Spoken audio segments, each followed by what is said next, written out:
Bowman here, living MTMTV, where we dream bigger than our britches, especially today, and live more than mediocre in life and business.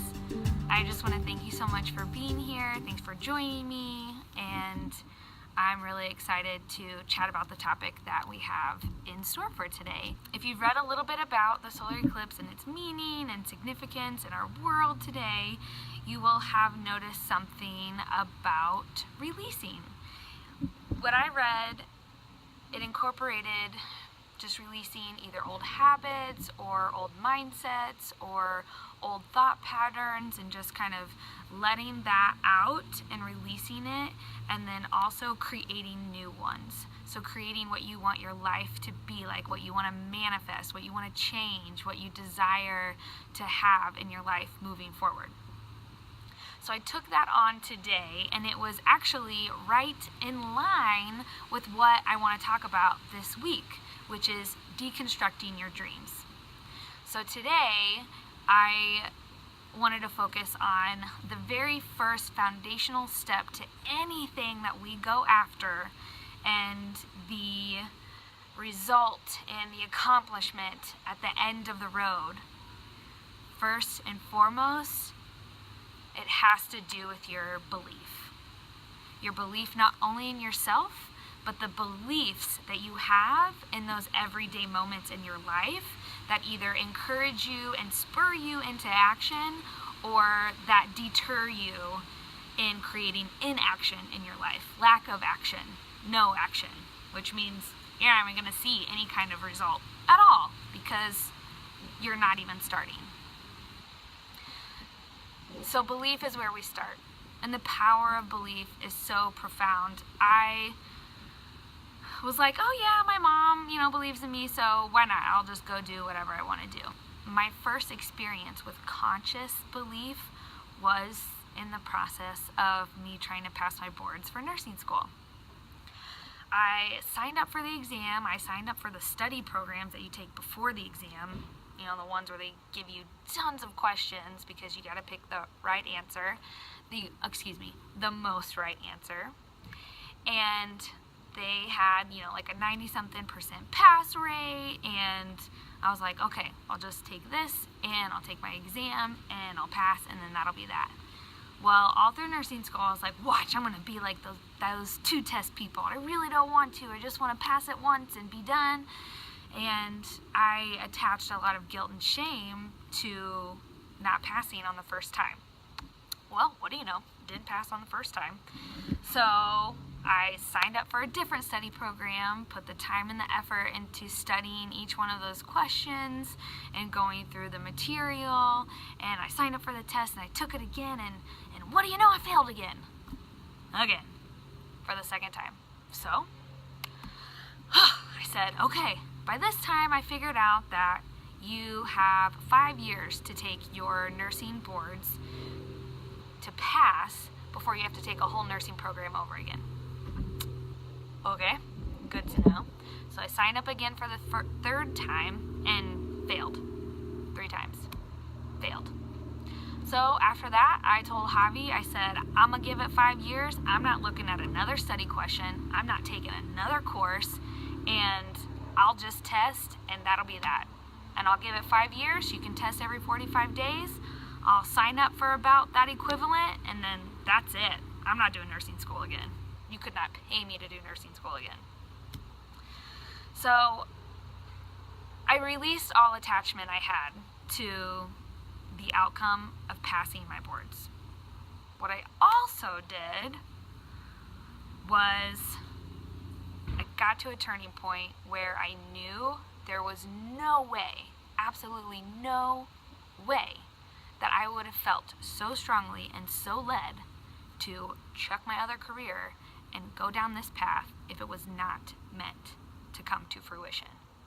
I remember the day I was in my house, and I was writing affirmations on my mirror and writing sticky notes, and I was just like, just dawned on me like a light bulb.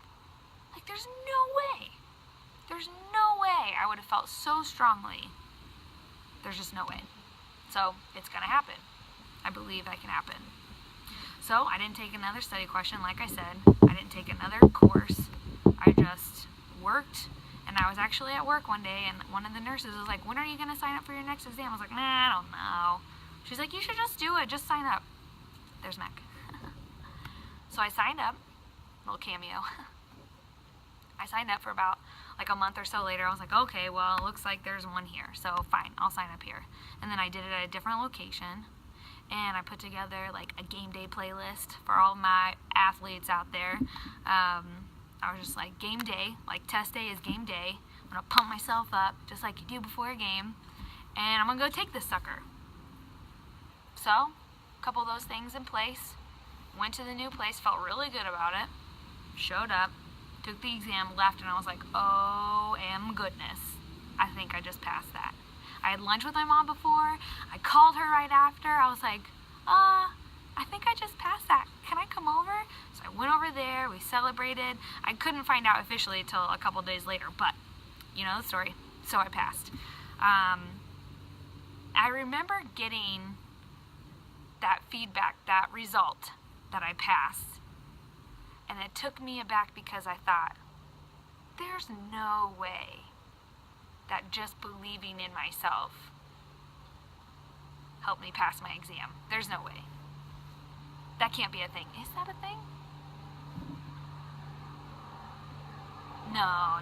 So people would ask me, how'd you pass your exam? What did you do? And I was like, oh, you know, I mean, of course, nursing school. There's a plane. And a dog. Of course, nursing school prepared me for the basics. Duh. That's where you learn the basics. But it was definitely a very distinctive mindset and belief shift that happened. And I thought for the longest time, there's no way that's it. Like, you don't just believe that it'll happen and then it'll happen. But what I've come to find out over the course of this adventure is how impactful the beliefs that we have are on our actions or our inactions that ultimately produce the result or fruition of whatever it is that we're after. And it could be a bigger kind of belief in something bigger than yourself. It can be the belief within yourself, but it also, like I said, it goes down to those tiny daily beliefs and actions that we have. Like, you could take this for instance. I'm in my backyard under a tree filming, and if I happen to have a little belief that nobody would give a crap about the video, then I wouldn't be here. Or if I thought I couldn't be silly on video, or that I would be really awkward on video, so I just wouldn't do it because nothing would come across naturally, then I wouldn't do it. Let's be real. If you feel weird about it, you feel weird about it. And you're like, oh, well, it's not perfect, so I can't do it. Holla, my type A gals. I know how that goes. Regardless, the belief that somehow maybe this video might somewhere someday have an impact in even just one person's life by me sharing my story and my message, then it will have been perfect. But I believe that. I believe that there is someone out there who needs to hear a message of failure and triumph all wrapped in one. And it didn't necessarily happen one day and then day two. It took a little bit of time. But I made it, and it's possible. If it's possible for me, then it's possible for you. And so that's the message that I want to send out today, and I'm so excited to talk about this week. Our dreams deconstructed, that's what we're talking about this week, and it starts with your belief. Your belief in yourself, your daily beliefs, those little bitty tiny beliefs that impact your action or inaction, and how that gets you to your end result, the fruition of your dreams, of your desires, of the reality that you want to create in your life, and the possibility of it all. Oh my God, the possibility, it's insane. So come with me this week. You can follow over on facebook.com/livingmtm is where you'll find me. I'll do daily Facebook live videos, so you'll be able to hop on and see. If you don't catch it right at the time, it's cool. You can catch them later. There's going to be about 3, 4, 5-ish steps or so that we'll kind of go through. They're really easy, so don't freak out. I know it's more than the typical 3, but don't worry about it. You'll be just fine. So follow along there during the week. Like the page so you can get the update. Subscribe for more videos here. Again, as always, I invite you to comment, to share. Let me know what's going on in your heart, what's sparking your heart right now after you listen to this and watch this. I thank you so much for watching. Thank you for being a part of this adventure and of this living MTM movement, and being a part of really not only stretching ourselves and growing ourselves, but being a part of a community that encourages one another to do the same.